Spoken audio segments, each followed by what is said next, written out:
is your content capital WESN, the only station broadcasting HD WESN television with a difference. And I'm happy once again to be with you to have the discussions of the day. Well, in this case, we have a backlog of topics to get into. My co-host should be joining us shortly, but until then, let's proceed with the daily review.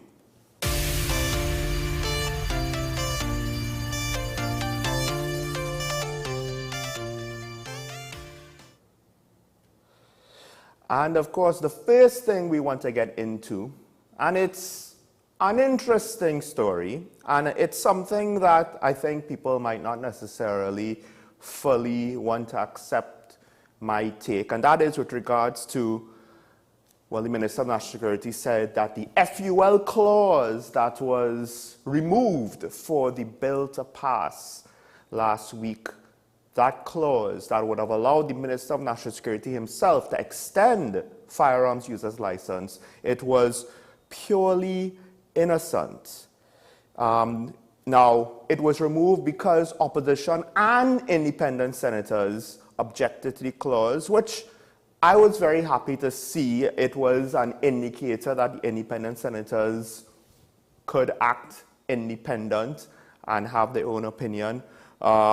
Yes, of course, there will be cynics that will now go the other way. But I've had issues with the independence of the president-appointed independent senators with regards to the situation of the withdrawal of the merit list, and where that descended into with the opposition and the independent senators having a back and forth. I won't necessarily get all into that, but I was questioning their independence. Now, at the very least, for better or worse, they have gone the other way. So I do have to bring that potential hypothesis back and reevaluate or reassess. With that said, I do wonder why the minister seems. Why were you surprised? How else do I put it? Because usually when something is innocent, when you don't think that it's going to cause an uproar and you move forward with it, you know, that means that when it does cause an uproar, you'll be taken by surprise. And by saying that it was purely innocent,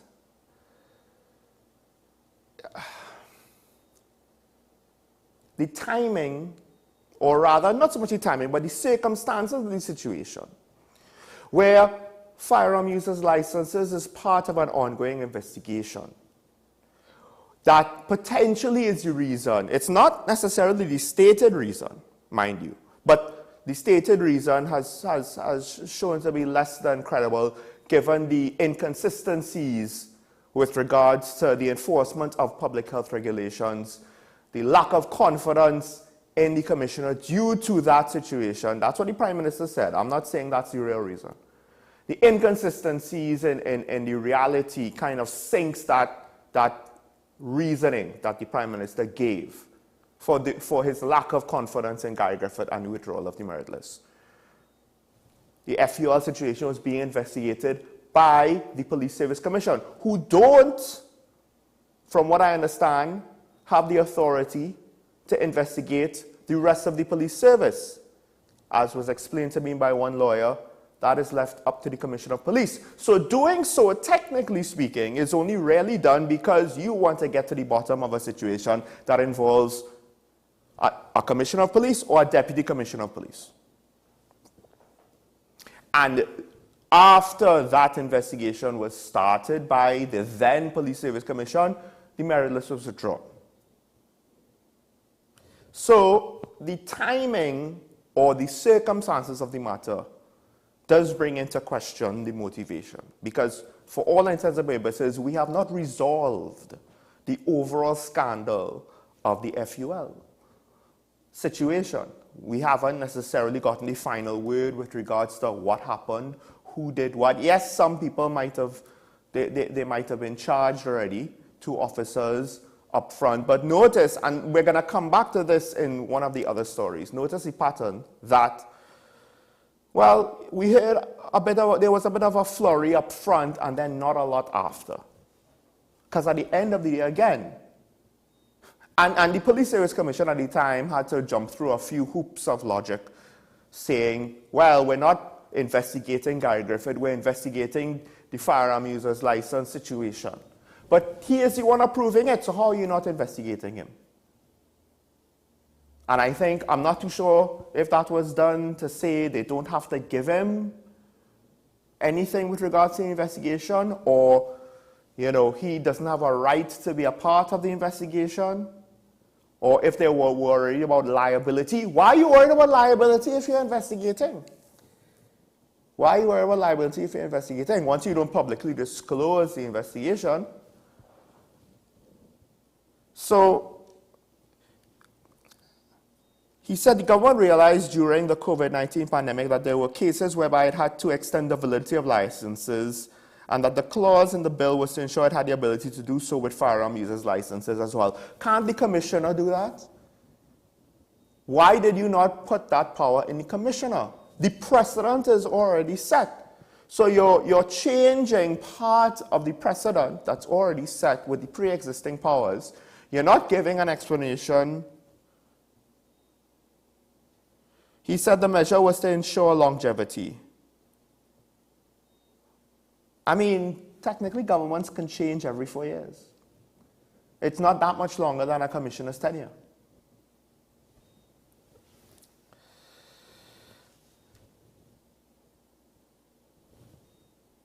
So, I find it interesting because, and this is where people might disagree with me, I could see where the government was naive enough, and I say the government because I'm pretty sure ministers don't just go rogue and throw things in on their own. If that was the case, well, I think one former Attorney General tried to do that and it didn't so much end well for his position as Attorney General. But anyway, let's not go there just yet. Like I said, we'll get into that later. Even if it was innocent, even if there was a very good reason, a very good practical reason why it was necessary, the communication of the situation, the messaging that you send, when the FUL situation is still, for all intents and purposes, a scandal that is directly tied to potentially another scandal, or at least a situation where you're perceived to be less than impressive with regards to how the whole PSC situation was handled. Remember, the entire Service Commission collapsed. Everybody had to leave. And then it took months for a new Service Commission to be appointed. And then they restarted the process of selecting a Commissioner of Police, which eventually extended the situation by a year and a half. Meanwhile, before all of that started, at the very least, we here on Talking Point was questioning, why did you not do this process before Gary Griffith's contract was up? So that we could have had either his extension or his replacement soon after the end of his contract. It does not help that the highest murder rate on record more or less happened right in the middle of this situation. Now, correlation does not mean causation, but folks, how can we say that it could not, that it definitely had no effect at all? We don't know that for sure. We will never probably truly know. But at the end of the day, perception is king. And if you're a politician, you're supposed to be more aware of these things. So I'm not too worried about the clause itself per se. I am worried once again about the lack of awareness of communication. You should have gone into this situation knowing of the possibility that it would look bad, that it would reflect badly on you. From everything I just said with regards to how things look with these circumstances with the FUL, but also just in general, it is only because the opposition is so weak that you're getting away with the basic premise of trying to push a new precedent of bit by bit removing the powers to appoint FULs from the independent office that is the Commissioner of the Police. Because that's how government goes. They take an inch, you set that precedent, they'll take another inch. That's not just government, sorry, that's how politics goes. That's how politics goes. That's why there are times when some politicians internationally, they take a hard stand and it doesn't make sense. Why are they taking a hard stand? What the other side wants is reasonable. It's because they're afraid of the precedent. Because once you start the ball rolling, it's like a snowball. It's going to get bigger and bigger and bigger and bigger. And that's how you get certain messes. They have messes in the American education system. They have messes in our education system.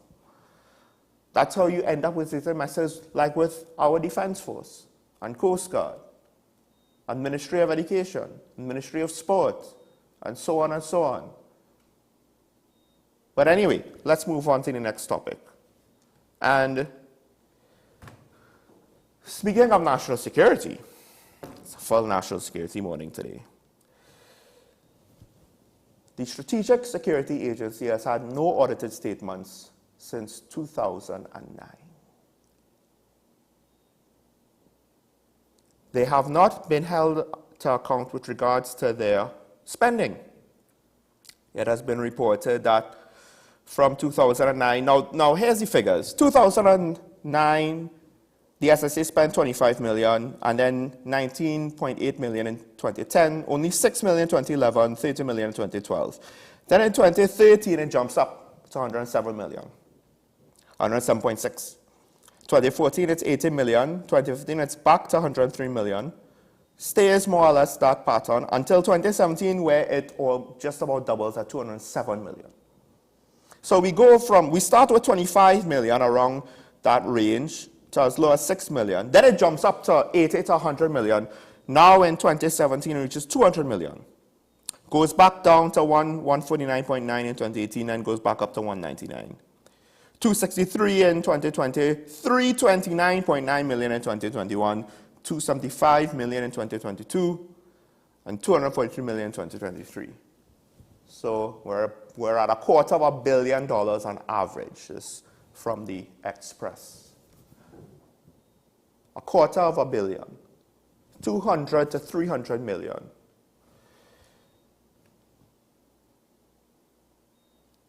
No financial statements for the year end to be submitted to the Auditor General Department, right? Which Senator Waymark argued that is probably a breach in the Act, because the Act goes on, Section 10, it goes on, the agency will keep proper accounts and records of the transaction affairs of the agency, and shall do all things necessary to ensure all payments of the monies of the agency are correctly made and properly authorized, and that the adequate control is maintained over the assets of or in the custody of the agency. Adequate control. That's the key point I want to underline, double underline, highlight, circle, bold, increase font size, properly authorized, and that the adequate control is maintained over the assets of or in the custody of the agency. Why is that important? Not only do we have to question what does the SSA need almost $300 million for,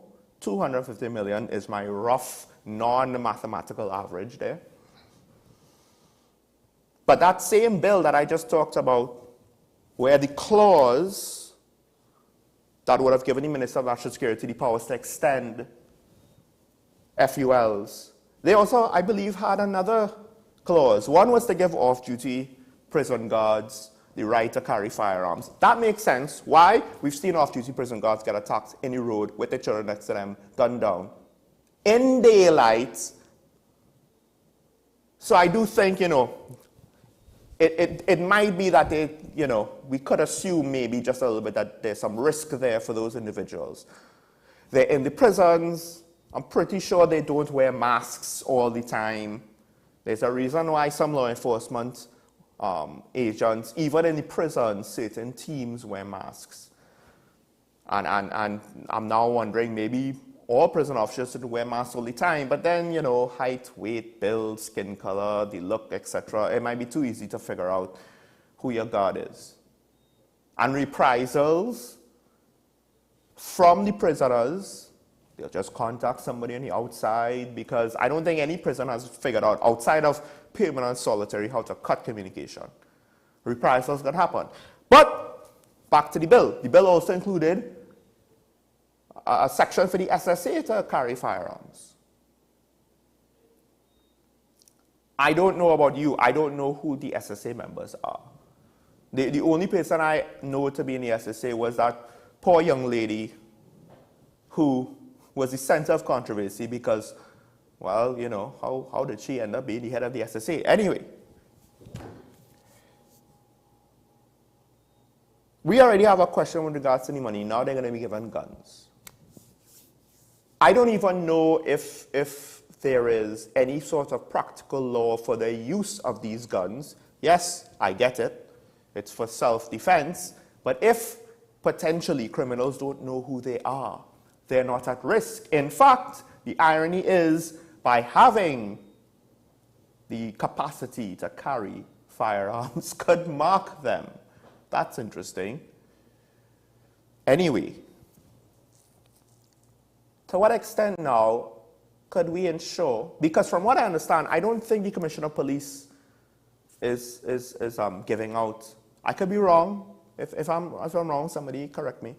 I don't think it's the Commissioner of Police giving SSA agents the right to have firearms. I think it's the head of the SSA, more or less they handle it themselves, because I do believe the Commissioner of Prisons, or the head of prisons, is handling that for the prison officers. So where is the oversight exactly? And even if, again, once they get it, what are they going to do with it? Who is going to ensure? You see, again, it's not that I don't trust the government agency, it's that the perception, we already have a situation with the perception of how the police do their job. I mean, let's not forget PC guilt. Do we need another another state entity running around with firearms? Anyway, I'm going over time, which is ironic. But to the last topic for the daily review, scrap iron trade. The scrap iron trade is back on, folks. But export of copper is not necessarily back on. It's an interesting situation. I do believe that from reading some of the articles, it's not necessarily clear, but reading some of the articles, it seems as though if a company has scrap copper in its possession from its normal business activities, that entity will be allowed, I believe, to export it, whereas the scrap iron dealers, they can do business with other things, but not necessarily export copper. There is still the concern with regards to the Wild West, as it was said when this announcement was made, of copper thieves going after infrastructure targets, which is a hell of a thing that we can't even protect our own infrastructure. And I think this is just another symptom of our criminal justice system's its weaknesses. And to some extent, Peter is paying for Paul. The scrap iron industry is paying for a lack of a robust criminal justice system. The flip side is, to what extent do we really believe that they don't know what's going on? And you hear some things from the head of that association with regards to the dealers need to bear responsibility, but then it seems as though they want to bear responsibility to a point. So it's a tricky situation. It's not necessarily over yet. I don't necessarily think it's going to make much difference to you and I, except, well, I don't think we have any more copper lines to get robbed of. Hopefully, my household also, I'm not sure if it's still using copper. Hopefully it does not happen to you. But I just find it's silly. It's silly that this whole thing was allowed to happen. It's silly that we've had to use such heavy-handed measures to try to compensate for it. And it's also silly that they still have to figure out what to put in place, what laws to put in place, what regulations to put in place to finally solve the situation, because it's incomplete. Folks, we have to take a break. When we come back, we're going to go into the quite short I don't know if you could really even call it a press conference with Justice Stanley John that happened on Saturday. Stay tuned. This is Talking Point on WESN HD, your content capital. We'll be right back.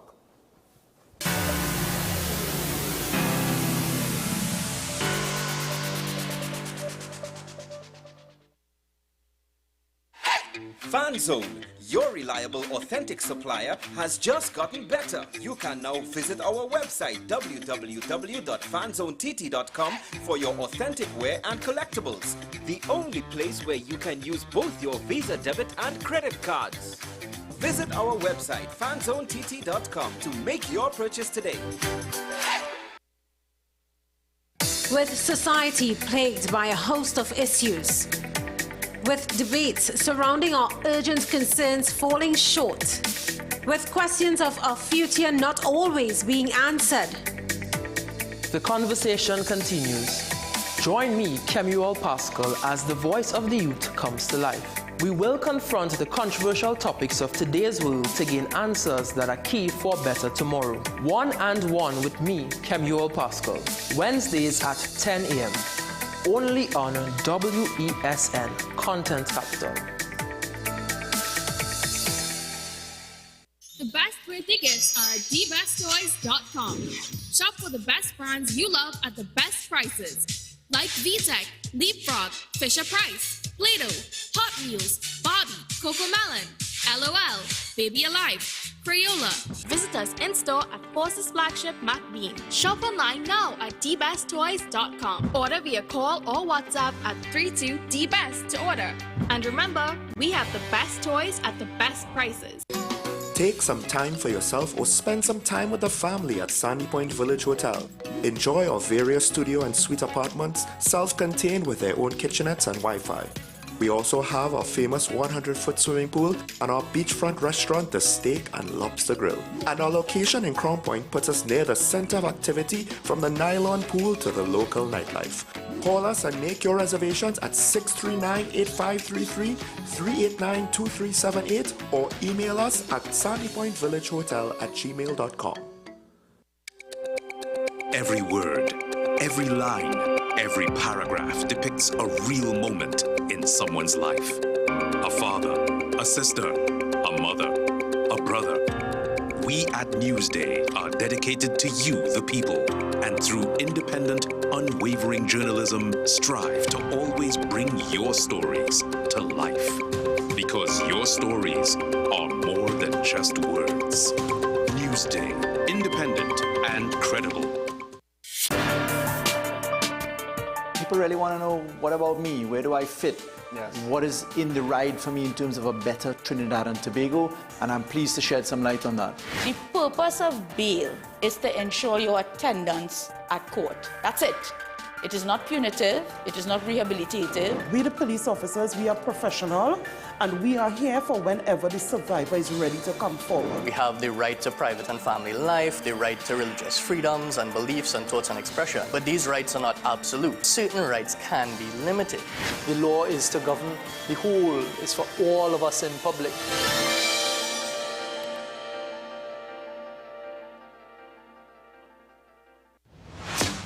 Is it politics? What is it? Is it that nobody cares about sports? The kind of support that sport used to get in the past is no longer here. The thing is, taking a knee doesn't mean that that's the only thing you're doing on.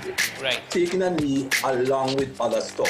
Samantha, what are you looking forward to when you return home to Trinidad and Tobago after winning the title? Thank you very much for speaking it into existence. Is there no pressure on Nicholas Paul? It makes me more motivated to work hard and to go out there and rep the red, white and black. Why are we sending a team to the Winter Olympics? There are a number of Trinbagonians who are in the diaspora and have grown up in winter sport. It's an opportunity that the Trinidad and Tobago Olympic Committee will not close the door. I also believe in the players that we have. Once you can motivate the players, you can get the best out of them.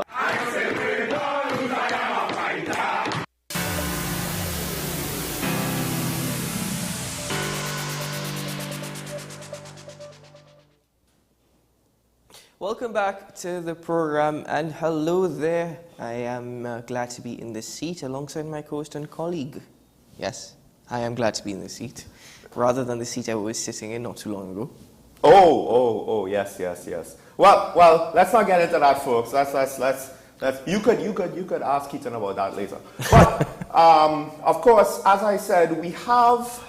Well, as you said off air, Keaton, you're not too sure yourself if it was a press conference or if it was just really a press release. I think it would have saved more time and money, actually, to just print it on a piece of paper and email it to everyone. Because I don't believe that questions were received from the media. No. It was, 10 minutes, less than 10 minutes long in its entirety. Really? It seems so long?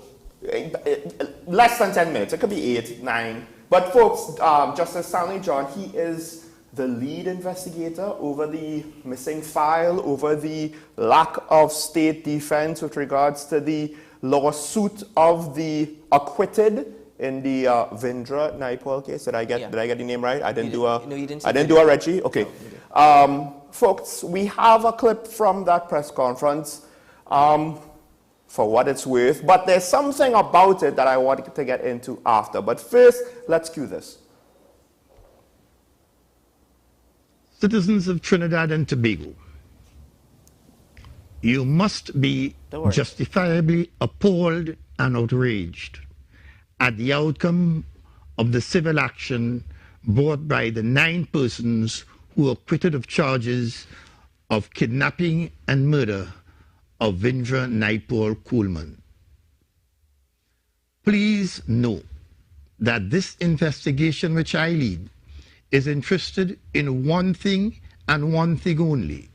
That is to say, uncovering and reporting within our terms of reference the truth about how the default judgment came to be entered and damages awarded against the state. In doing so, we shall act fearlessly but fairly, expeditiously but carefully, objectively and impartially, and with scrupulous regard for the requirements of natural justice and the rule of law. Our foremost priority within our terms of reference is to trace and assist how this matter went from claim to default judgment to the award of $20 million in damages against the state. While we shall undertake this investigation with the utmost care and exhaustiveness, given the gravity of it, we shall aim to present our first exhaustive report to the Honorable Attorney General no later than the 31st of March 2023. We say, let the chips fall where they may. In closing, while the ire of the nation has understandably been inflamed by this matter, I respectfully urge the general public to withhold judgment until the investigation is complete. In the interest of transparency, there will be an opportunity to field questions from the media on this matter. However, that time is not now. The investigation team must be allowed to gather information and deliberate on its findings before addressing the many questions that the public, through the media, must have. That interrogation would be best supported by relevant information. I therefore commit to fielding these questions at the appropriate time in the process that would allow me to sufficiently respond without prejudicing or compromising the investigation. An investigation which started fully on Saturday, the 4th of February, 2023. So, I can't remember if the video included it, but it's reported that while the initial report to the office of the AG will be given on March 31st. It is said that he estimated it would require 6 months to complete the full report. Well, that 6 months report is how the Office of the Attorney General conducts its affairs. So all departments within the office and the Office of the Attorney General itself, that will be a 6-month report. But he estimates roughly 90 days to complete this particular investigation, which he believes he said initially they were told to deliver reports by March 31st. But he estimates it's going to take about 90 days for that to be completed. So I'm not entirely sure how to analyze this, Sean, because, following this press conference, no questions were actually taken from the press or from the public. I'm not entirely sure how to see this. I'm not satisfied that there was even need to actually hold a press conference or even a recording of such. It simply could have been released to the public via print. My whole thing is, okay, 3 months maybe I could understand. But why does it always seem that we hear 6 months? Why do these things always automatically take 6 months? It's probably a safe timeline, I suppose. But here's the thing. Notice the pattern. We get a flurry of activity, and I mentioned this earlier. We get a flurry of activity initially. We get a press conference and a hoo-ha, and this happened and that happened, and we'll get to the bottom of this and blah, blah, blah, blah, blah. Whoever is in power, right? This is more or less how it goes.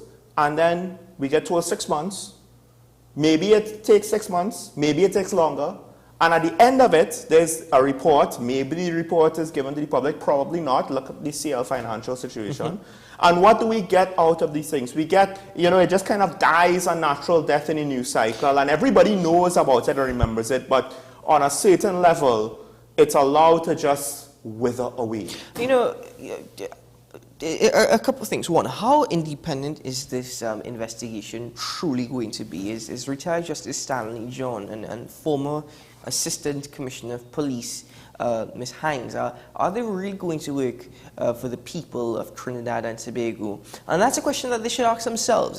That's not a question we should ask of them. We should actually have trust and confidence that they are going to do that. I'm just wondering if they themselves will actually practice that. That is really what they're there for. Two, why is it that these questions aren't easily answered? I'm not speaking about why the state defaulted judgment. We understand why the state defaulted in their defense, but we do not understand the entire circumstances surrounding the disappearance and subsequent reappearance. And again, the timeline is fishy. For 2 years, the file was nowhere to be seen.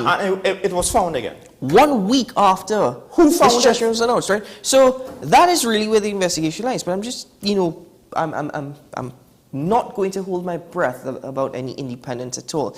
And then the thing is, as I said, having to get answers to these questions is absolutely ridiculous when you should have a steady flow and a steady stream of information. But because accountability does not exist, simply because that level of transparency is not there within the public setting, and I mean generally across the board in terms of public affairs, we now have to spend, or we could only assume, retired Justice Stanley John being an attorney at law, we don't know the terms and conditions of even his remuneration. We can only assume that millions of dollars is now going to be spent on trying to facilitate the investigation. Just bear in mind, this is not the only individual. Retired Justice Ralston Nelson is also advising the Attorney General. I find it interesting that for the Paria Commission of Inquiry, they went with King's Counsel. But for this, we stayed local. And I would have thought that, and again, politicians, society even, there's this pattern where, if something kind of works out, well, we'll go with that because that's the part of the least resistance. People will quicker to understand and accept it. If you're having questions with regards to independence, and I'm not entirely, I doubt you're the only one, why didn't you look again for an outsider? Because you're right, the thing is, the Office of the Attorney General is essentially what's being investigated, right? So how is it that the Office of the Attorney General is in charge of the investigation of itself? Because, or appointing those to investigate itself. Exactly. How are you overseeing your investigation on you? Because both Faris Awari as the AG at the time for the bulk of the situation, as well as, to some extent, the current AG, Reginald Amor, have to be included in the investigation, if only to clear whoever is innocent. You have to be included. You cannot just say, well, you know, I presume innocence because I am me. That's not how it works. That's not something I believe the public will accept. And again, if the opposition was stronger, perhaps all of these issues, there's so many lawyers in the opposition, but perhaps some of these issues would be more highlighted. But I think there's another issue I want to make here, and it's with regards to prejudicing the investigation. I understand it, but what I don't understand is it that our standards are exactly the same as those in the UK and Canada? Exactly what are you referring to when you say prejudicing the investigation? When you don't want to reveal information that might cause the investigation, the trial, to be biased, right? You want to avoid that. So I understand that, because you see that to some extent in the US, but in the US you also see where, depending on a lot of different variables, the case is presented a lot more upfront to the public, for better or worse, right? With regards to releasing video, with regards to the officials talking about the case to some extent. Obviously, they're not necessarily going to pronounce judgment on the situation.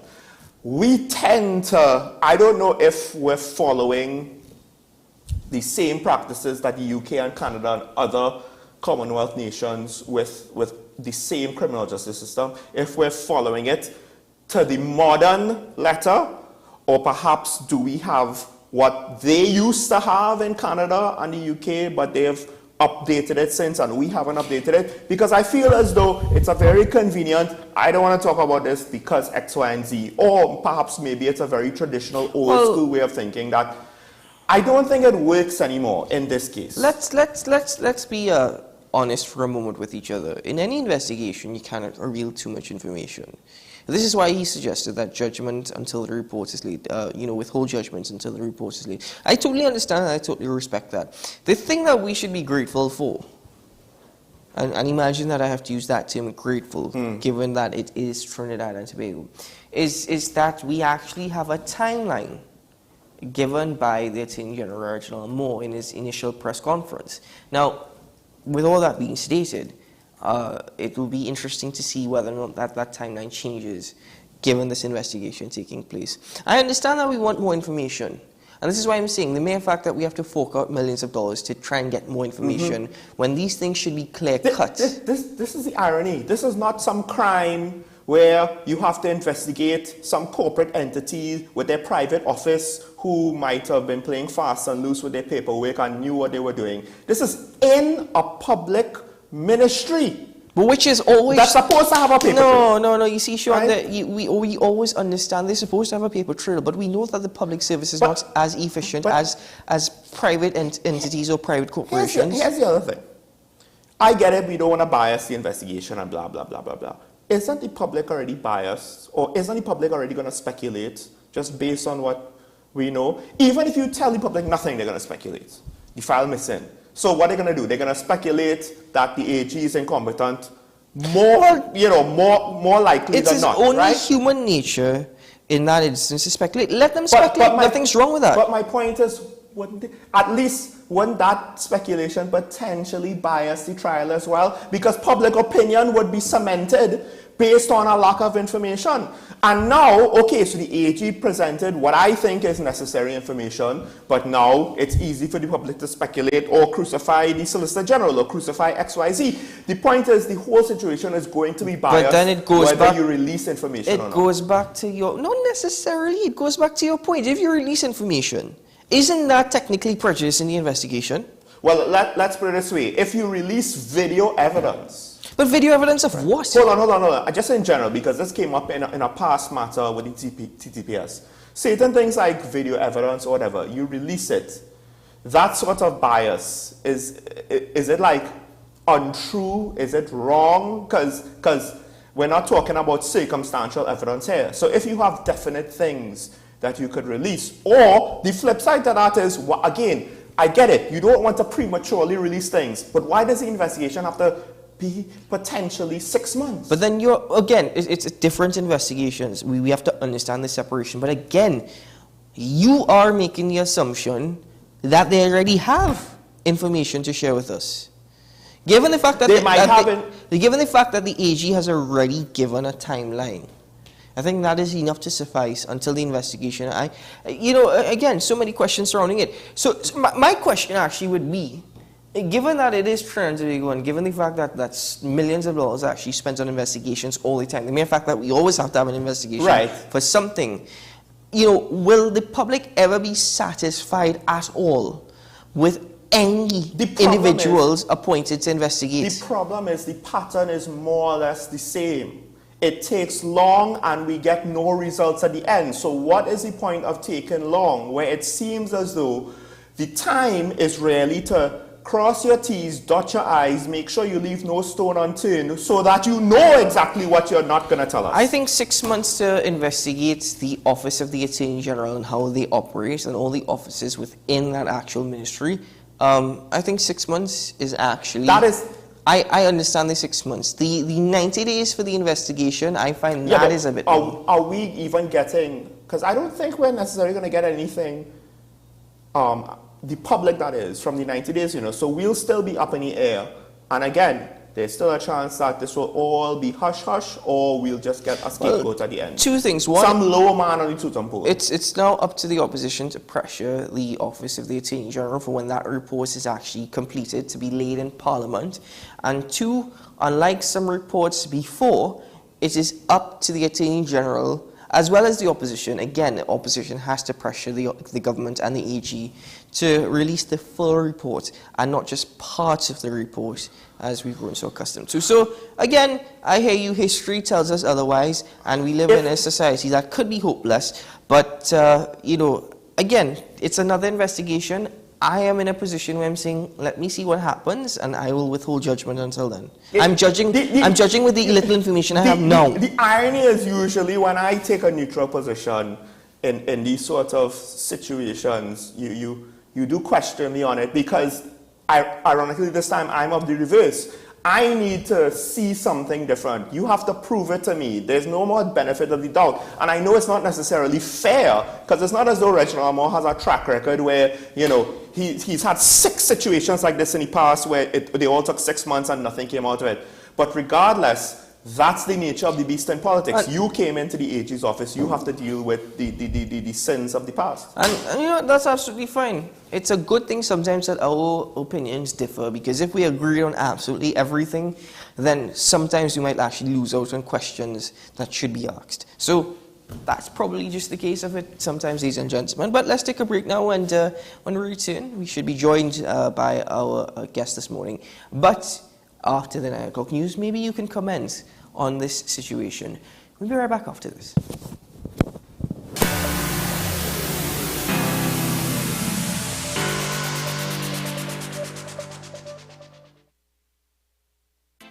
It's a fantastic February at Massage Haven as we celebrate Valentine's Carnival and our 1-year anniversary. For the entire month of February, take advantage of our special packages. For Valentine's, show your love with our lovebirds and I Just Adore You packages.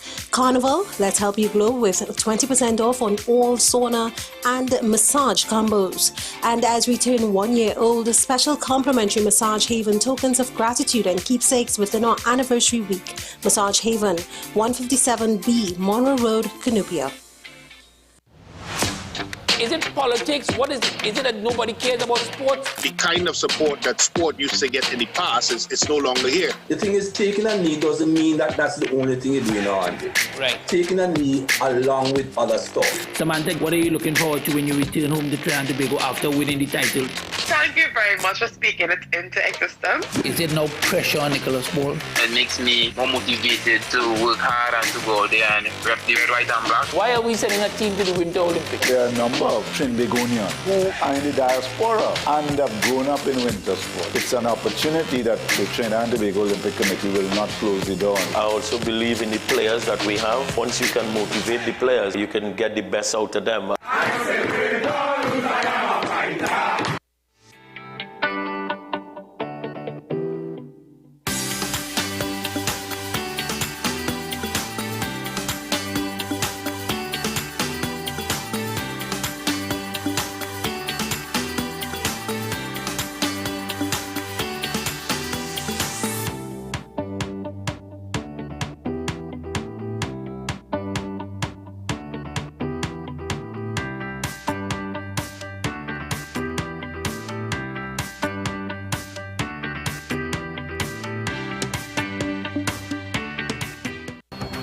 The issue, the continued rise in the price of flour and its impact on the cost of living in Trinidad and Tobago. How should we go about it? I want to ask you what has been revealed to you about the state of vulnerability in the country because of this exercise and because of what we're going through. Is the government losing the war on the vaccine front? The discussion should revolve around the common good for the greatest number of people in Trinidad and Tobago. How do we inculcate a sense of respect and regard for people who may not be of your own political ilk or persuasion? The communities are now being used by political opportunists. So when the tables are turned, it's the same way.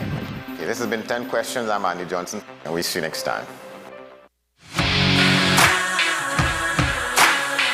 Every day, we communicate through stories.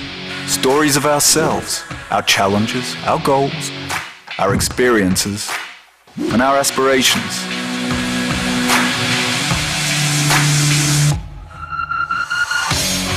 Storytelling is an art that we have mastered.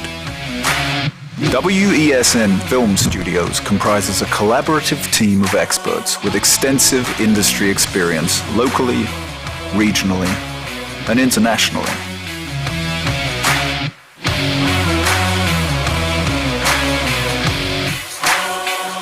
The ability of your business to successfully communicate with your preferred audience depends on the strength of the stories you tell. Your vision should be communicated in a high-quality, professional, and creative way.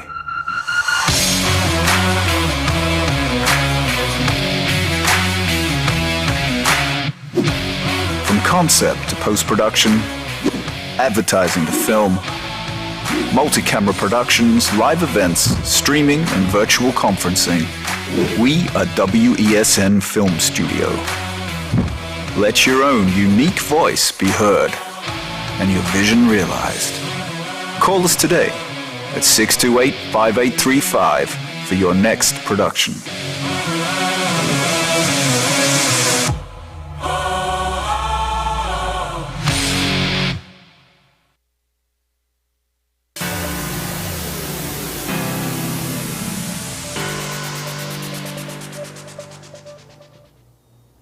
Welcome back to Talking Point here on WESN. As we continue the conversation, we should be joined by our good friend and commentator from the Trans-Tobago Police Service later on in the program. But in the meantime, let's continue the conversation this morning.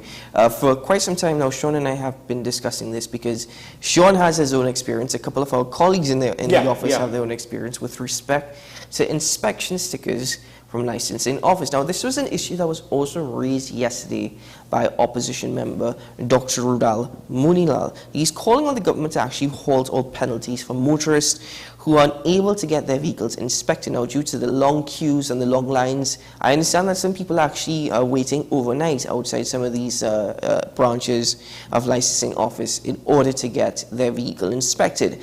But there is one major issue, and that is digital transformation. Why do I refer to this as an issue? Because it's something that should have been in the works quite some time now, but at least it's actually happening. And because it is happening, it is also being rushed. And rushed means it's equaling to flaws. There are a couple individuals whom I have spoken to, and Sean, I hope you would share your experience with us, that they've gone to actually renew their sticker, but the information on the certified copy is different to the actual registration. Mm-hmm. And it's off, it could be off by just one digit, one letter, and then it's a runaround to actually go and get it changed. And when I say a runaround, believe me, it seems simple and easy because there is one desk within the office that is actually there specifically for this reason. One of our colleagues said it's taken such a long time simply because no matter what, every time he goes back with the required documents, something is just not right. Sean, you faced this. No, the thing is, what I faced was my vehicle was not in the system. So they do have a way to rectify that. There's somebody, I think, in each office, so Ryson Road, Arima, and San Fernando, I think, are the three offices. And there's a specific desk, and there's a specific desk, and you go there, and it's by appointment. It shouldn't take too long, from what I understand. So that situation is okay, I believe. But with regards to when you have a problem, so your hard copy is wrong in that one case. And it seems as though the people involved, they don't even know what to do. So all they could do is say, well, you're wrong. It's like, well, how am I wrong? I'm telling you this is wrong because your counterpart at XYZ said, okay, this is wrong and this has to change and da-da-da-da-da. And I've had this happen to me in other bureaucracies, not necessarily in licensing, right? I've had that with regards to a situation with my passport. So that's the thing that I can't take. That not only, as you pointed out, it's going to be rushed, and then they're going to be unexpected issues are come up because you're rushing things. And instead of having a management, leadership, administration team that's going to be prepared to deal with unexpected situations, you're just going to have your employees kind of like, flapping in the wind. And when unexpected things comes up, they don't know how to deal with it, which means either one, you're hiring wrong people, or two, you're training them poorly, right? So they're frustrating the public. You're not actually doing anything about it because I don't even know if, at the very least, you could have put something to say, in case of something unexpected, report to me. But we're not doing that. So now it begs the question of, are you even caring about your job or wanting to put any work? Or does your employee want to put any work, or is it just easier? I don't have to deal with it, so I'm just going to send you on your way, right? So that I don't have to go through the next half an hour of paperwork that I don't want to go through. Because I don't want to deal with the new digital system, because the new digital system is this, and my boss is that, and blah, blah, blah, blah, blah. So all of these growing pains are compounded by how some of the government, public servants are responding to the situation. But then there's a further implication there with regards to when things are rushed. If they're rushed here, and I said this with regards to Pario, when you take shortcuts, when you go for the low quote and you don't worry about standards, best practice, right? When you rush things, it's not going to be the same consequence. Of course, Pario had the most severe of consequences, but we will see similar situations pop up. And if this could happen with licensing, why can't it happen for other things as well? No, but the other part of this as well is, yeah, sure. But because I'll tell you why.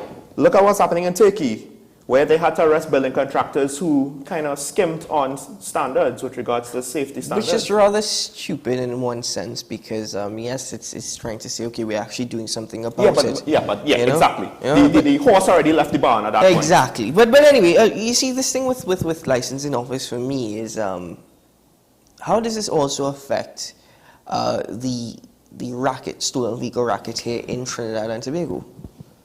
Big question. How is it? Because as much as we're telling citizens, you need to be careful, you need to do your part. If you get into an accident, remember, I think it was 2-3 weeks ago we were speaking about this right here with the acting ASP, when we said, if you get into an accident and your vehicle is written off, and it's actually up to the insurer to say that it's written off. Who goes to inform licensing office? Is it your insurer? Is it you? And when you go to licensing office and you go, wait, that vehicle is not in our system. That vehicle is not registered, right?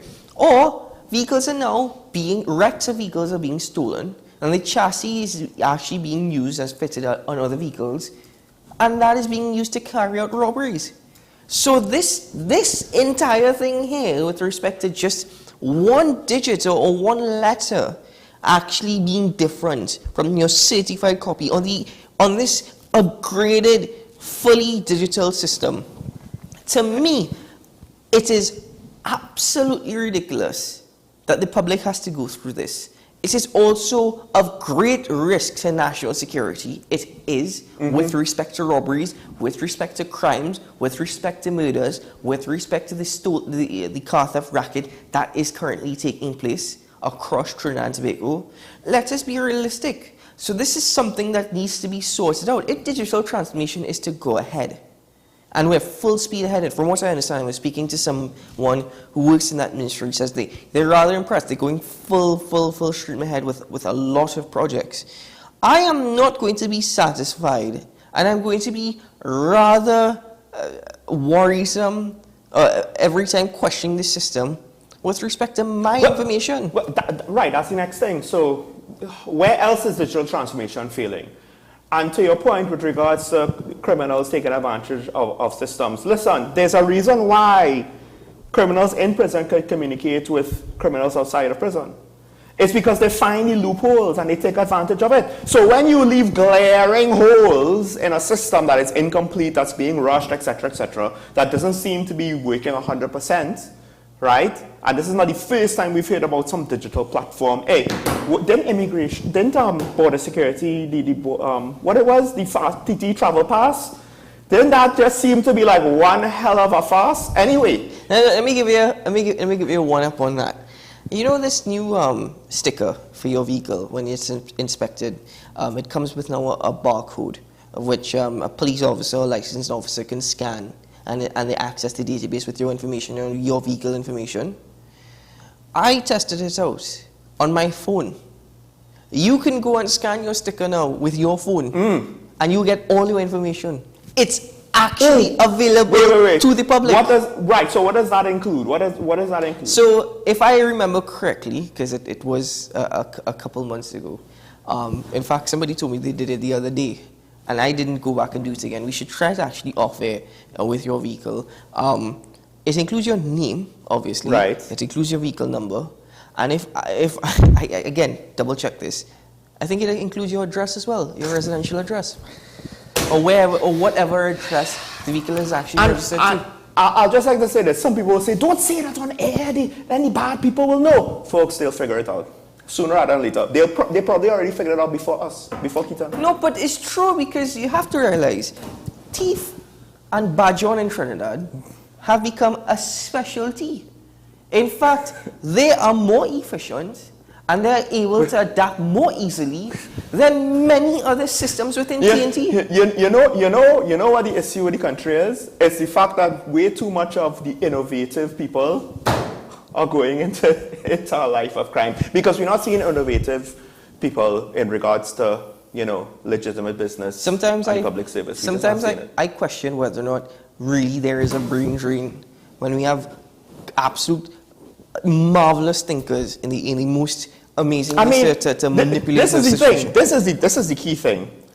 It just goes to show, in my opinion, how society has failed these individuals. Because if they could be this creative, this innovative, this inventive, this strategic and tactical, what went wrong in the education system, in the village that's supposed to help raise them, with their parents, with their mentors, with whoever, it's a whole set of little things that from, yes, it's a child, but the 18 years or so to adulthood that helps form that person. Where do we go wrong with so many people who obviously, if their talents were utilized in society, we would probably be better off than... Suppose the education system here in TNT is not for creative minds, I suppose so. But anyway... I will say this though, I have seen some things, and I am grateful, ironically, there's a silver lining. There are parts in America where the education system is way worse. And I have to say, at least we're not that. And if you want to know what I'm talking about, just look up Baltimore and their math testing rate. At least we're not that. I can't believe you just said that's the silver lining. That is the silver lining. Anyway, let's just pause on that topic for now. In fact, before we go on our break, I have to ask, I'm pulling us short, I have to ask, did your team win the Super Bowl? Well, neither team was my team, right? But your pick, My pick did not win. And there is, mostly because the other team played better, to some extent because there was a little controversy at the end, but then one of the star players on my pick, he made a horrendous error, unforced error, just gave away the ball in the most ridiculous way that I think will haunt that poor young man for the rest of his life. The way how he just gift-wrapped the ball for the other team, and he literally scored right away the other team. So my pick did not win. I was mostly happy with the game, but it was not like the best game that I've seen for a championship. Well, I guess we'll hear more from you later on Face of Sports with Andrew Batista. But there was a bit of advice, and I'm sorry, I'm not trying to embarrass you, but somebody did say, whoever team you pick, place my money on the other team. That's okay. That's all right. Because it's listen, your picks have not made it. Right, but I'm pretty sure, at least for the Super Bowl, most of the media analysts, more media analysts than not, pick the Eagles. And I think even for Andre got about 8 people to phone in or to send in videos of their picks. And it was 5-3. Eagles were picked more than the Chiefs. Yeah, and the score was close, you know what it happens? The score was very close. If the game was played properly, I think there was a good chance the Eagles would win. But again, the problem is their main player made a horrendous mistake and he's going to kick himself. That I am very happy I'm not in his shoes. No, it happens. It actually does happen many times. But folks, let's take a break here on Talking Points, and when we return, we'll open up the phone lines for this morning.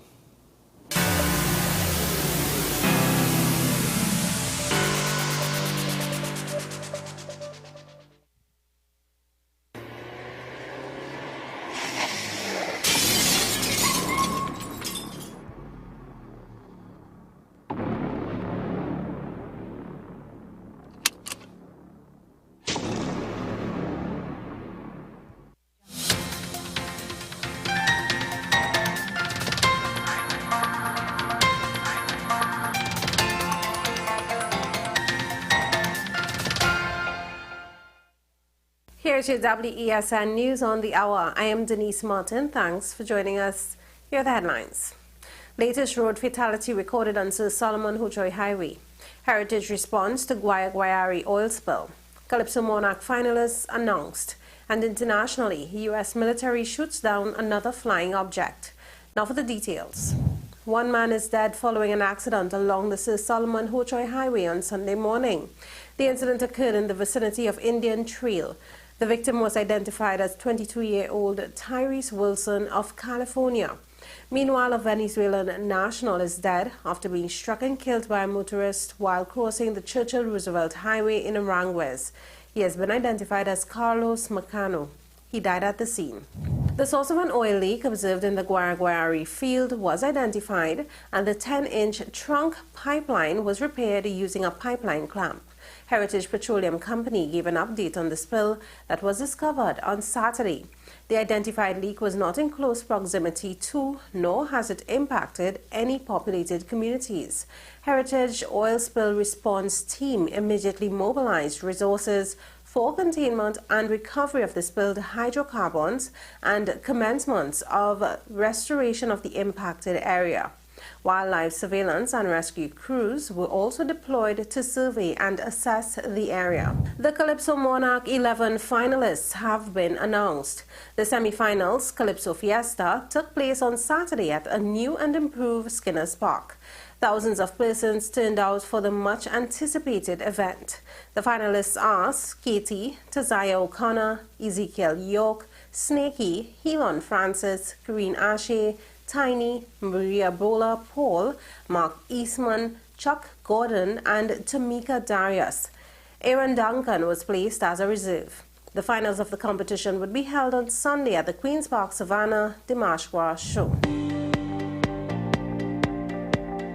In international news now, the U.S. has shut down another unidentified flying object over its territory in what is the 4th such incident this month. President Joe Biden ordered it to be shut down as it neared Lake Huron, close to the Canadian border. Washington has been on high alert since its military destroyed a suspected Chinese spy balloon on February 4th.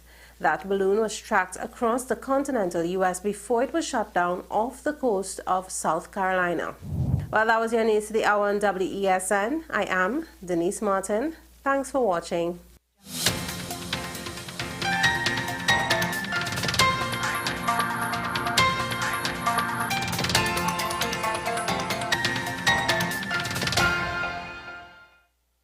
Sing for your lover, baby, sing for your lover. But that is not the song. That is my version for the Valentine's Day promo on WESN. WESN presents its Valentine's Day promotion, Sing for Your Lover. Send us a video of the best rendition of your favorite love song for the one you love. All contestants have a chance to win a variety of exciting prizes. Send us your entries to thecontentcapital@gmail.com. All videos will be posted to our social media pages and will be shown on WESN.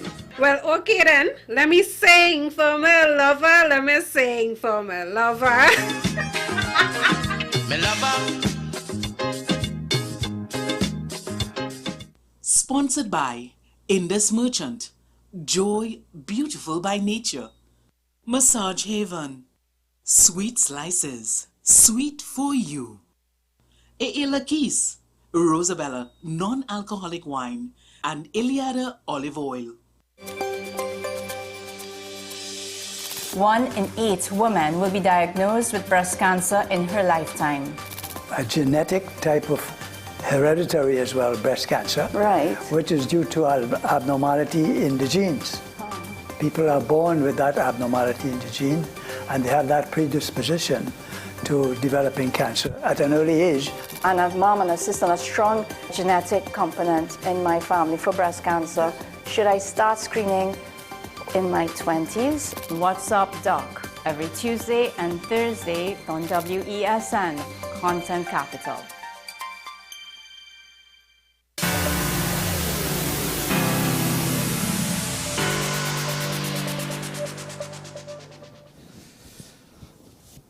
Well, thank you very much to Denise Martin for News on the Hour. Now, ladies and gentlemen, to the left of Sean and I, you will be seeing, well, it's probably on your right actually, you'll be seeing acting ASP Ashraf Ali. He's actually decided, after much contemplation, to join us this morning here on the program. And we thank you very much, sir, for being here with us.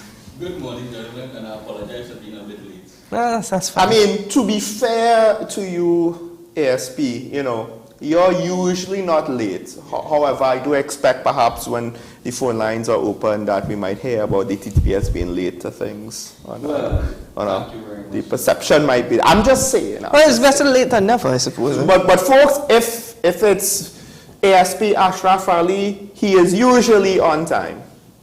And he doesn't take 6 months to get. Anyway. Acting ASP, welcome to the final episode with you before the carnival, because you won't be here next week, Monday. So. Yes. And I think there's just a couple of safety tips you want to share with us. Yeah, so just good morning to Trinidad and Tobago, and you know we are heading down to the stretch for carnival. We have been mentioning a lot of the safety tips coming as we lead on all the media social programs. The one that is key right now is that of the bottles, and you know that if you define fate, and I'm going straight to the fine because that is important, it's $1,000 or 6 months summary conviction. So persons need to understand what it is to have these glass bottles in possession one time. But you mentioned something, it's not just on your road, is it, that these regulations are going to be enforced? From as of Monday morning for carnival, it's throughout Trinidad and Tobago. Right? So you have to be very careful with respect to that, because persons will have of the opinion that is it's only for carnival, but it's specific to in 100 meters of any carnival event. So okay. Anything that's just basically all of Trinidad. But if I'm on the beach by myself. No. The beach is outside the perimeter. Okay, that's fine. It.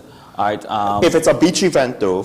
If it's a carnival-related incident, carnival-related event in a beach, then you can consider it. So let's for that purpose, let's say Maracas has carnival. Juve in Maracas, so that falls within this, the jurisdiction of the Maracas Maracas Bay Police Station. On that road in front there, that is considered to be a carnival event. So persons will be debarred from having bottles at that event because that is now a carnival event.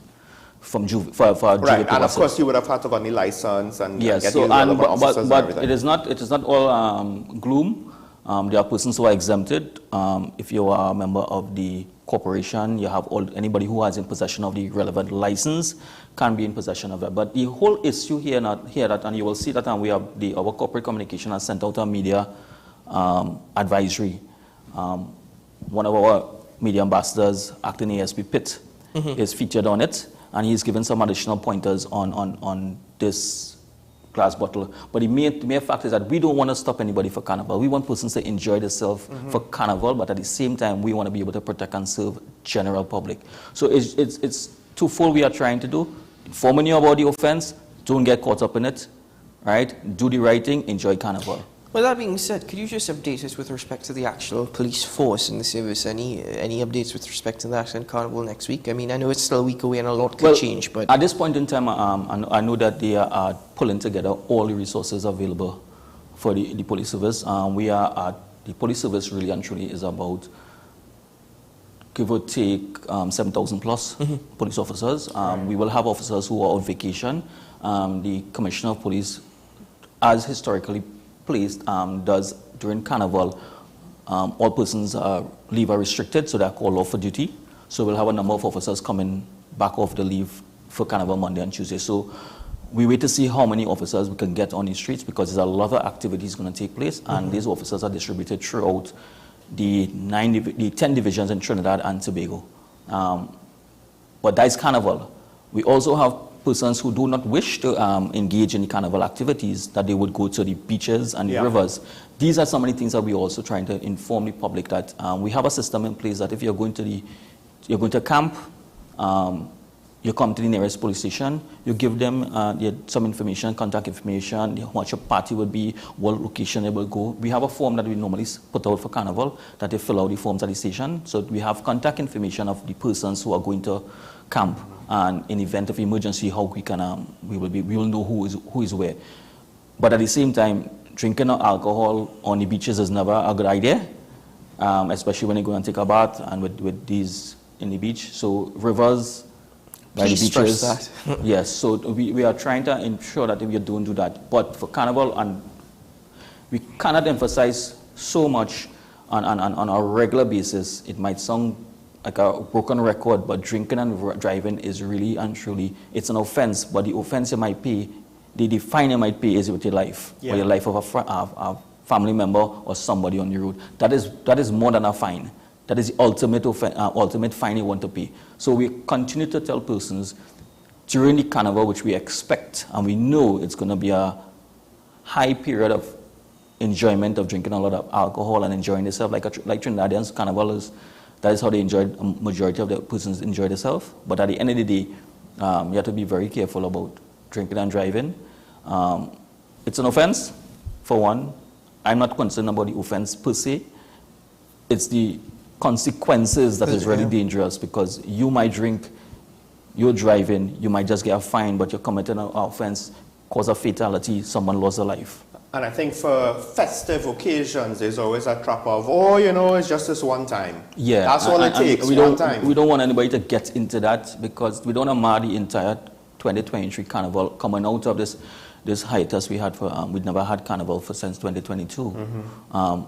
2020, and it is marred by a lot of different activities. Negative press, I would say. Right. So, and then we also have persons who would leave their homes over the weekend and go to beaches, beach houses, go to other activities. We're asking the public to make sure that you secure your property in a proper manner. Yes. Right. Use technology. Use the technology if you have it in the way that it's supposed to be used. We all know that we could go on social media and find other persons. We could go on WhatsApp and find where all the police officers be. Use it for your family also. Use it for your family. It's a good point. Some people want to escape Carnival. They go away, they go to Tobago. But just want to ask, is there any anticipation if this will be, they say the mother of all carnivals, that's what they try to tout it as. Will it actually, you expect the numbers potentially to be more than usual because of that desire? Hey, it's the first one for the last 2 to 3 years. Based on everything that we are seeing, I would not measure it from fetes or other events, because that's a financial perspective. Carnival is open to the general public, so the finances is irrelevant.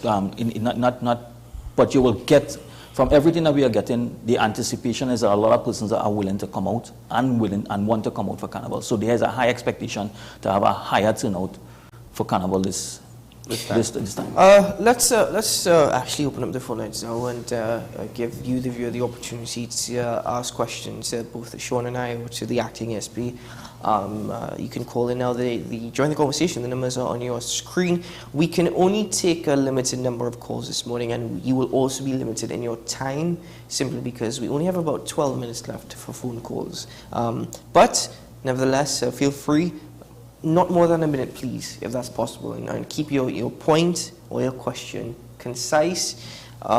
Be mindful of other viewers, and please don't call in at the last minute, especially this morning, seeing that how we had to juggle all of this. But feel free to join us at this point. Acting ASP, on a lighter side, I really hope that though you will be working, your job will be as stress-free and as easy as possible, as smooth sailing as possible. Well, I want to say that Trinidad and Tobago, for Carnival, is a very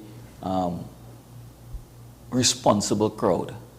A lot of persons... Ironically. Yeah, I understand? The amount of persons that come on these streets, they're in their mind is just about enjoying themselves. And we appreciate that. So we don't really have much challenges of persons who come in to enjoy themselves. But we always have on the peripheries the persons or the criminal elements who want to take the opportunities that is presented to themselves. Is this a sign where we could say, well, look, when things are working, we can prevent crime? So then could you understand the frustration, at least for me, and I'm not going to speak for anybody else, when things are not working in general with criminal justice, and the certain crimes skyrocketing there, the frustration that, why is it that we can't, we don't need perfect immediately, we just need better. We just need improvement. I agree. There will always be room for improvement in everything that you do.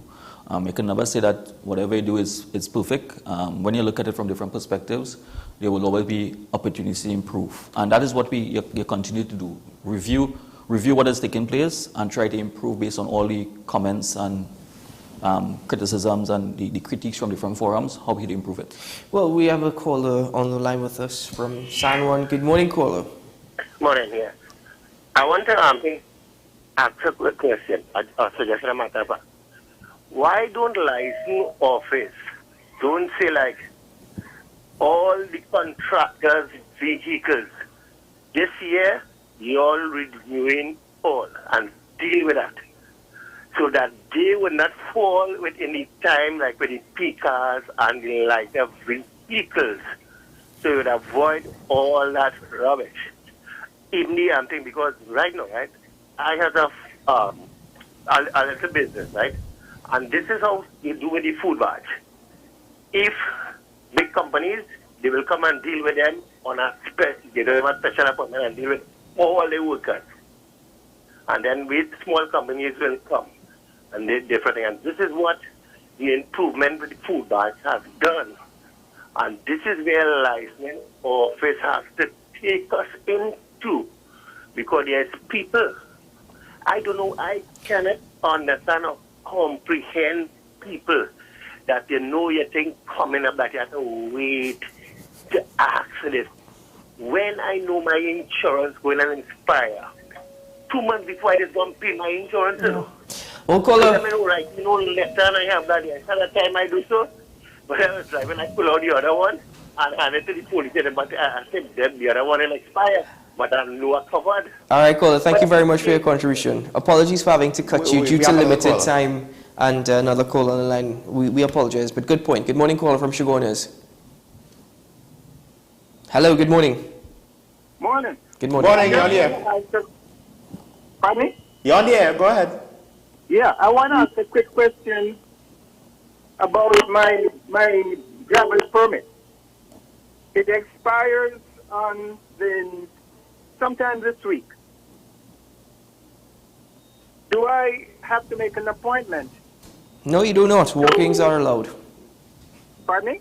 No, you do not. Walk-ins are allowed. You're allowed to walk in and renew your permit now. You don't have to make an appointment. Okay, thank you. No problem. I would say also look up on the license of the website to see what documentation you need. You do need a utility bill under your name, at least when I went to renew mine, which I did not necessarily expect. I didn't need that the previous times, so that took me by surprise because I did not check before I went. Luckily, it didn't cost me too much in terms of time. I'll be very honest with you, caller. Walk-ins are allowed. I still advise that you go online and you could make an appointment. Make an appointment, yeah. I did that, to be honest with you. It just saves me time and it guarantees that when I get there, I will get my license. I think also you can potentially try to go earlier than your appointment. But also, Yeah. Just don't necessarily go later. Good luck. You know? Good. The other side is good luck getting an appointment. It's not. I actually had to make my appointments about 3 months in advance. Once your license expires, how long of a grace period do you normally have? Not COVID, not. That's subjected to the licensing department. Okay. The transport commissioner. So they may give you a leeway based on your circumstance. But I can't say exactly, because a lot of persons will say, I could take my time, I could go sometime after or 3 months after. No, the licensor will tell the department and tell you how. Pretty sure it's not 3 months. Not so much. Yeah, pretty sure it's not 3 months. I remember people saying, I have a month, don't worry, I have a month before I go. But anyway, call online with us from San Fernando. Good morning. Morning, gentlemen. Good morning. Morning, yes, Ali. Good morning, sir.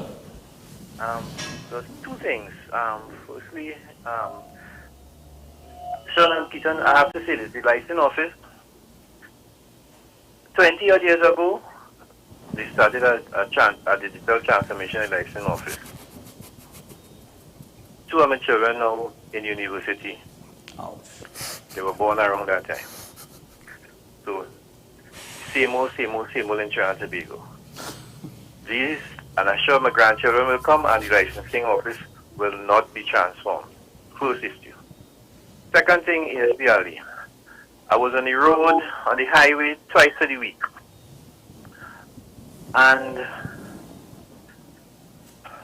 sad to say, 100 kilometers seem now not to be sufficient for the idiot drivers of Trinidad and Tobago.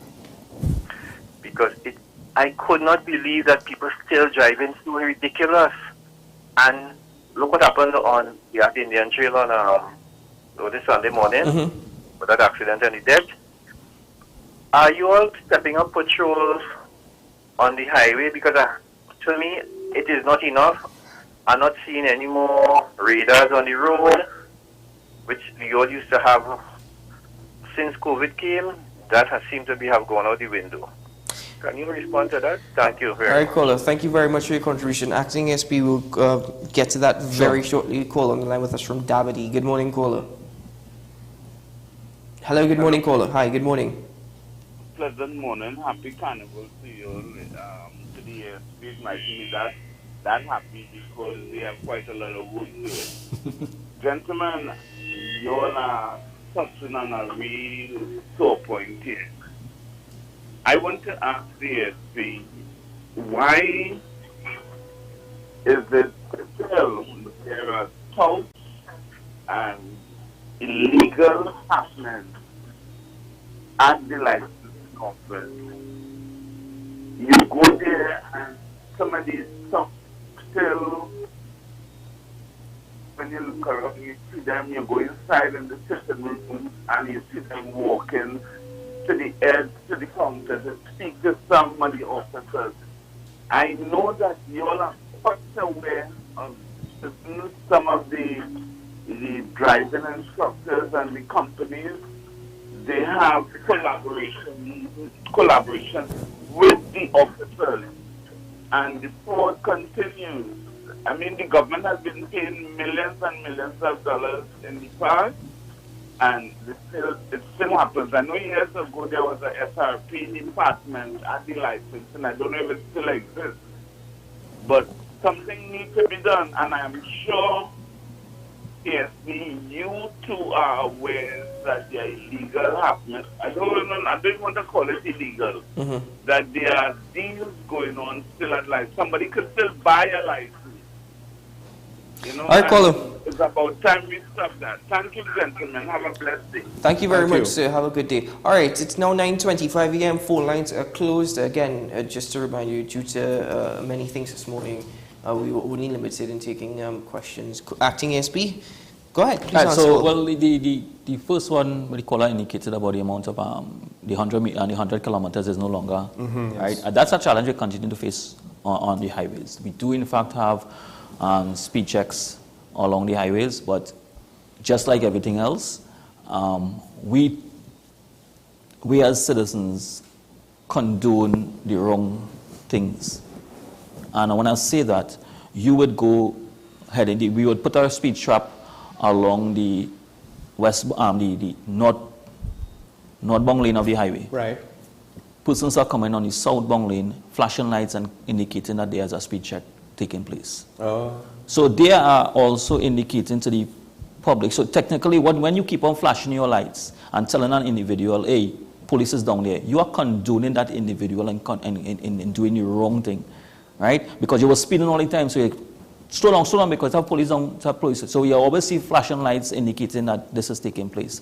Now, could that be made illegal? How would we know that? But from experience, from policing experience, and everybody knows that once persons start flashing lights on the highway during the course of the day, there's some activity or police doing something lower down. Persons stop. And as soon as they pass the police, they continue their activities again, they start to speed up again. So it is only, and remember when you're doing speed, it's only certain spaces, at certain points, and certain parts of the highway you will do a speed. You can't do the speed on the entire highway. Until we get a system that we could put at all the traffic lights, we have speed guns that could actually ticket your system, that with the new system, or a system in advance that they want to go to, we will have to treat with that. Just want to say, even when it was 80, people drove well in excess of 100. It wasn't that speeders drove at 100 because it was 80. They went at 130, 140, whatever have you. It's just that, you know, now it's even more apparent how fast they are because we're driving, or we could drive a little bit faster. Yeah, and when you look at certain times in the highways, the less amount that if you traffic it at night, persons know it are no 100 on the night. Yeah. 100 is irrelevant. The speed limit applies between 6 a.m. and 6 p.m. Good. So that will always be a challenge until we as a country and we as citizens and we as drivers understand that you need to conform to the speed. The speed is not just there for offense purposes. It gives you an opportunity to react to a vehicle. We have about 2 minutes left. The call from Dabity. Yes, he indicated about the issues in licensing. Now, there are a lot of things that we all say happening in licensing, and I want to say the same thing. We condone activities. You go to licensing and someone will tell you, give me X, Y, and Z, and I will go in front of the line. You, the individual, know it's a wrong thing, but for expediency and there's a little extra something, you condone it. If you do not allow persons to do the wrong thing, they would not do it. You're aiding and abetting, but at the end of the day, what you're saying is that, nah, don't worry yourself now, and my fellas talking about hustling. Hustling to do what? You encouraging it. You know for a fact that your vehicle is not roadworthy. Let's put it this way. You are fully aware that your vehicle has some challenges. It is not properly roadworthy, but you still want to go and get it passed by passing some extra money. Acting ASP, I have seen vehicles on the road here in TNT that make Fred Flintstone's car look very advanced, look like very much modern technology. And yet somehow or the other, they're still on the road. They don't even have the stickers, but they're still being done. And this is something that we're looking at. And at the end of the day, when the police officers stop vehicles on the road and you see particular documents, we cannot question the documents that is produced because it's produced by a legitimate organization who has the authority to produce those documents. Now, right now we are working in collaboration with the current Transport Commissioner with some of these challenges. I think the problem is, in our bureaucracy, wheels normally have to be greased. And that's what you hear about these narco states and third world nations with all kinds of dictatorships or whatever. But we have that here too. At the end of the day with licensing, how many people back in the day gave the license officer something, a gift or something to ensure that they got their license? It almost as though, in my time, it's very rare to hear people get their license just normal driving. procedure. Anyway, folks, that's where we have to conclude this morning's edition of Talking About Acting ASP. Thank you very much, sir. We wish you all the very best, a safe carnival, and as I said, may your job be as smooth sailing as possible. Well, I don't want to say my job alone and the data with Trinidad and Tobago, the TTPS, but for the entire Trinidad and Tobago, we are hoping that we all have a safe and a productive carnival, an enjoyable one, and enjoy ourselves. Certainly. It's going to be an enjoyable one. Enjoy yourselves, but be mature and responsible. Well, Sean Michael Small. It seems as though the people of TNT, their better side comes out, so I hope for that as well this carnival. Well, folks, thank you to our directors and to all our callers. I'm Keaton Shah. I'm wishing you a good day. Remember, today's a good day to have a good day and a great week ahead. Should things go okay, well, we'll see you again. tomorrow morning. Bye-bye.